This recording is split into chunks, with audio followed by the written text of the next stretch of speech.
Halo, selamat datang kembali. Hari ini kita bakal ngebahas sesuatu yang beda banget. Kita akan menyelami sebuah interpretasi tentang konsep inti dalam Islam yang mungkin bakal menantang semua yang pernah kita tahu sebelumnya.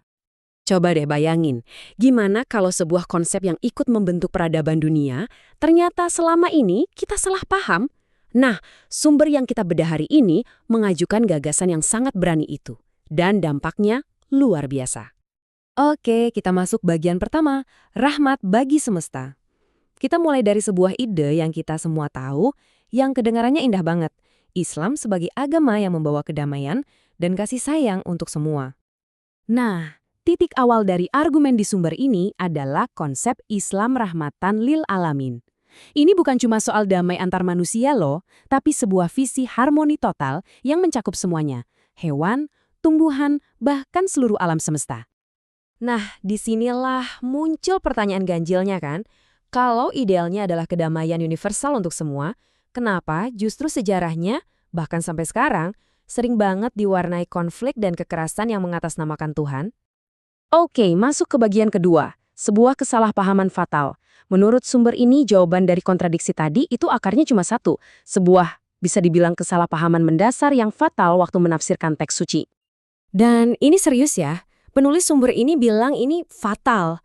Karena katanya inilah yang bikin perintah damai malah bisa dipelintir jadi pembenaran untuk perang dan kekerasan.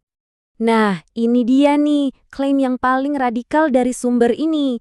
Katanya, nama Muhammad di dalam Al-Quran itu sebenarnya bukan merujuk ke nabi yang kita kenal dalam sejarah, tapi ke 4 orang tua rohani. Ini penafsiran ulang yang jadi dasar dari semua argumen mereka. Bagian ketiga, 2 bahasa, 2 dunia. Oke, sekarang kita coba bedah logika intinya ya. Jadi gini, menurut sumber ini, ada 2 bahasa yang berbeda di dalam kitab suci, bahasa rohani dan bahasa jasmani. Jadi, ada yang namanya bahasa hakikat, ini bahasa ilahi yang sifatnya spiritual, dan ada bahasa syariat, bahasa yang kita pakai di dunia fisik. Nah, masalahnya muncul ketika perintah spiritual dari bahasa hakikat, misalnya perangi musuh, malah ditafsirkan mentah-mentah sebagai perintah perang fisik di dunia kita. Nah, dampaknya, menurut sumber ini ya, itu nyata dan tragis banget. Perintah buat merangi kejahatan di dalam diri, malah diartiin jadi perang fisik beneran. Inilah kata mereka, akar dari berbagai pertempuran dalam sejarah sampai aksi-aksi ekstrem yang kita lihat di berita zaman sekarang. Lanjut ke bagian 4, musuh yang sebenarnya. Jadi, kalau musuhnya bukan orang lain, terus siapa dong? Nah, disinilah fokusnya pindah, dari luar ke dalam diri kita. Sumber ini ngenalin konsep nafsu, ya sebut aja ego atau hasrat rendah kita, sebagai musuh yang sebenarnya. Jadi pertempuran terbesar itu bukan melawan orang yang beda keyakinan, tapi justru melawan sesuatu yang ada di dalam diri kita sendiri. Jadi, ini nih poin pentingnya. Sumber ini bilang kalau akar konflik itu adalah dorongan di dalam diri kita. Rasa pengen jadi yang paling hebat, paling suci, pengen dipuja-puji. Sifat-sifat inilah yang disebut musuh sejati itu. Bagian kelima, jihad di dalam diri. Dan ini semua ya pada akhirnya ngebawa kita ke penafsiran ulang total dari salah satu kata yang paling sering disalahpahami dan kontroversial di dunia, jihad. Jadi, inilah konsep jihad yang sebenarnya menurut versi sumber ini.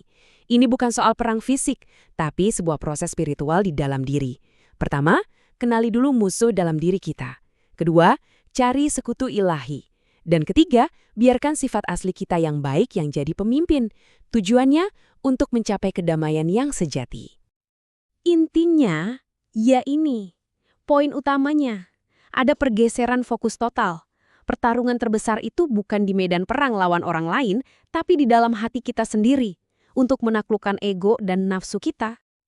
Dan ini ninggalin kita sama satu pertanyaan pamungkas, buat direnungin.